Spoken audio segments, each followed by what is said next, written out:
مسجد کی صفائی کی فضیلت اگر دیکھنی ہے تو سب سے پہلے قرآن مجید کی آیت کریمہ دیکھیں۔ اللہ رب العزت نے انبیاء کی جد حضرت سیدنا ابراہیم علیہ السلام اور ان کے فرزند حضرت سیدنا اسماعیل علیہ السلام، آپ دونوں کو رب کریم نے حکم عطا فرمایا تھا کہ کعبہ بیت اللہ بناؤ۔ جب کعبہ بیت اللہ تعمیر ہو گیا تو پھر رب کریم نے حکم عطا فرمایا ان طہر بیتی للطائفین والعاکفین والرکع السجود، فرمایا آپ دونوں مجھ سے وعدہ کرو۔ حالانکہ انبیاء کے لیے تو اتنا ہی کافی ہے کہ رب کریم فرما دے میرے نبی آپ نے فلاں کام کرنا ہے، اتنی کافی ہے، لیکن رب کریم نے فرمایا وَعَهِدْنَا إِلَىٰ إِبْرَاهِيمَ وَإِسْمَاعِيلَ، ہم نے ابراہیم اور اسماعیل دونوں سے وعدہ لیا کہ آپ دونوں میرے گھر کو صاف ستھرا رکھیں گے، یعنی صفائی کریں گے۔ یہ کتنی بڑی فضیلت کی بات ہے کہ رب کریم ڈائریکٹلی خود فرما رہا ہے کہ میں وعدہ لے رہا ہوں اپنے پیارے نبیوں سے کہ میرے گھر کی صفائی رکھنا۔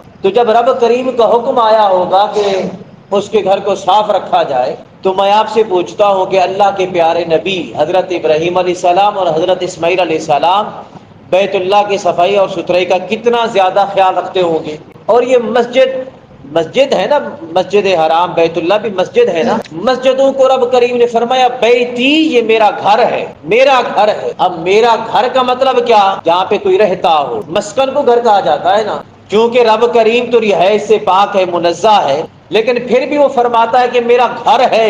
مطلب کیا؟ اگر کوئی مجھ سے ملنا چاہتا ہے مسجد کے اندر آ جائے، مسجد کے اندر آئے، میں اسے اپنی ملاقات عطا فرما دوں۔ اور پھر حضرت ابراہیم علیہ السلام کی سنت ٹھہرا دی مسجد کی صفائی کو، مسجد کی صفائی کو اپنے انبیاء کی سنت ٹھہرا دی، اور انبیاء بھی وہ جن کو انبیاء کی جد بنایا ہے۔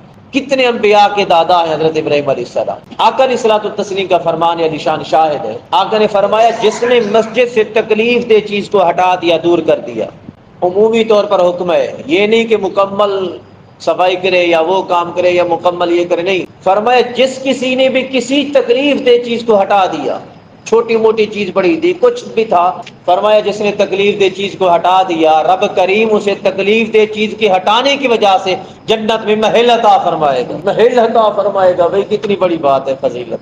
ایک صحابیہ تھی خاتون، وہ مسجد کی صفائی کرتے، حدیث پاک میں آیا معجم الکبیر میں، مسجد کی صفائی کرتی تھی۔ جب ان کا وصال ہو گیا، وصال کے بعد آقا علیہ الصلوۃ والتسلیم نے فرمایا میں اپنی آنکھوں سے دیکھ رہا ہوں، آقا کائنات، تاجدار کائنات، فخر موجودات، سلطان دو جہاں، فرما رہے کہ میں اپنی آنکھوں سے دیکھ رہا ہوں کہ رب کریم نے مسجد کی صفائی کی وجہ سے اس کو جنتی بنا دیا، اس کو جنتی بنا دیا ہے۔ کتنی بڑی بات ہے۔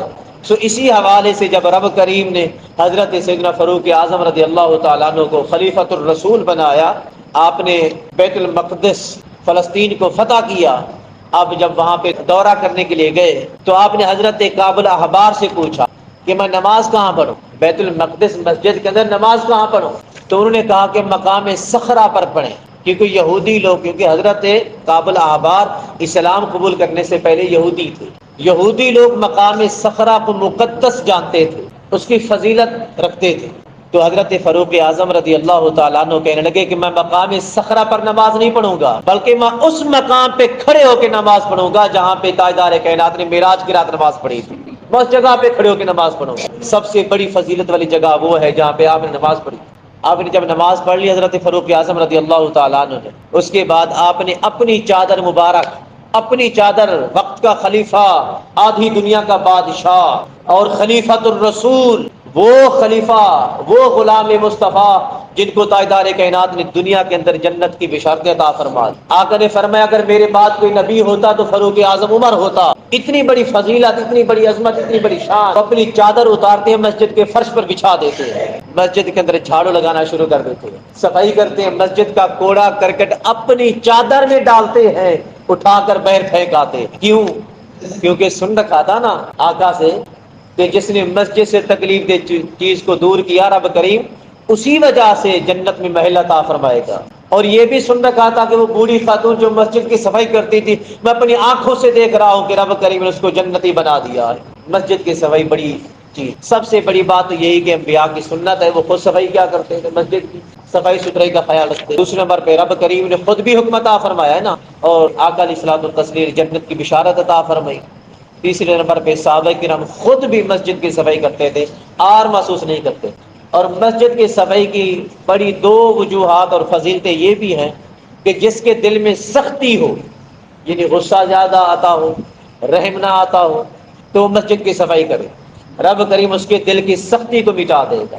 اور اگر کوئی دعا قبول نہ ہو رہی ہو تو یہ ارادہ کر کے، نیت کر کے مسجد کی صفائی کرے کہ میرا رب میری دعا کو قبول فرمائے، تو یقین جانی اس کا رب اس کی دعا کو قبول فرمائے گا۔ یہ دو فضیلتیں یہ بھی یاد رکھیں۔